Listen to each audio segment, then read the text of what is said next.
Hey, what's up, everybody? Tom Sekuya, Tommy Digital, CEO and founder of Carve, and your host over here on 10 Minutes of Brand Awareness. Welcome back.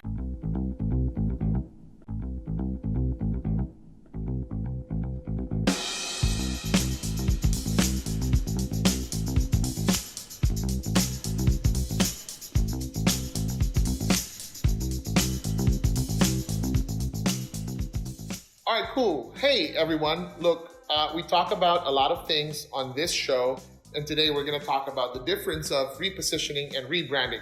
And that's going to be the exercise. Go. Anyway, okay, so two different words, and maybe you have gone through the exercise of branding or rebranding or repositioning. You just didn't know that it was what it was called. These are very industry-specific terminologies, jargon, if you will, words or language that designers and brand strategists or brand managers kind of kick around. So what is the difference of repositioning and rebranding? Now, you can have several different references to this, and you may have had different journeys to it. Let us show the example of a rebrand. And here's an example of a repositioning. Now, can you tell what the difference is? Okay, so to explain further, here's the diff. Here's the diff, ladies and gentlemen. Look, when you reposition, you don't turn the brand around by 180 degrees and call it something totally different, make it look something totally different. When you reposition, you kind of refine and tweak the same message, the same identity system, or maybe a fresher message to an existing identity system, requiring fresher visual styling and a more current approach. But it's still the same brand. So in essence, you are polishing and shining it up and figuring out how to make it better, how to make it more current, how to make it more relevant with its experience in its entirety. Because again, we understand that branding is not just visual styling or logos and products, but the sum of all its parts, which are, to name a few, your identity system, your product, your logo, your messaging, your copy, the experience and the interactions by design, and a whole lot more. And generally, it is the perception that they have of you based on the memory that they've had with the brand, whatever the interaction may be. May it have been through e-commerce or your website or your social media or a store. So that's what branding is, right? Meaning to say, when you reposition, you're not really changing it 100%. You are refining it, tweaking it, and making it more current, more adaptable, which a business has to do. Now, what is a rebrand?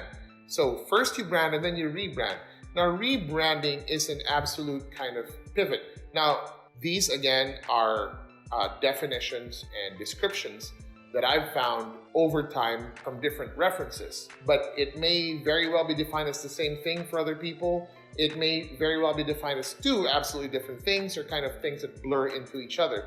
But rebranding is an absolute 180, let's change the brand is not working. So call it something else. Change the look, change the logo. It's almost like absolutely creating a new brand, a new entity for the same business or the same product. And that is a rebrand, and that is how repositioning and rebranding differentiates. Now, people may have used rebrand for a repositioning endeavor or exercise, and people may have used repositioning as a definition or description for a rebranding endeavor.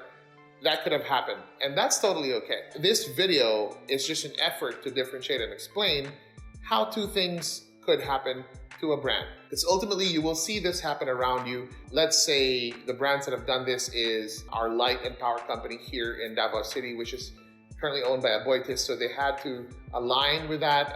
Another one that's relevant in the Philippines is maybe PLDT and Smart, and a whole bunch more that have kind of done this to not totally reboot the brand, but to just make it more current, making it more timeless as well. One fashion retailer that have done this is Zara. Of course, when a brand or a company does this, you get mixed reactions, mixed kind of feedback from designers and people in this advertising and marketing space. But ultimately, a brand sees it, they studied the need, they did their own research, and they decided to go into the arduous task of shifting gears in this manner. I do not think any brand does this without thinking it through or backing it up with enough data, unless, that wouldn't be too smart as a move. And I don't think they do it that way too, especially multinational brands and businesses. So there you go. I hope rebranding and repositioning has been made clear through this video, and I hope this was helpful to you.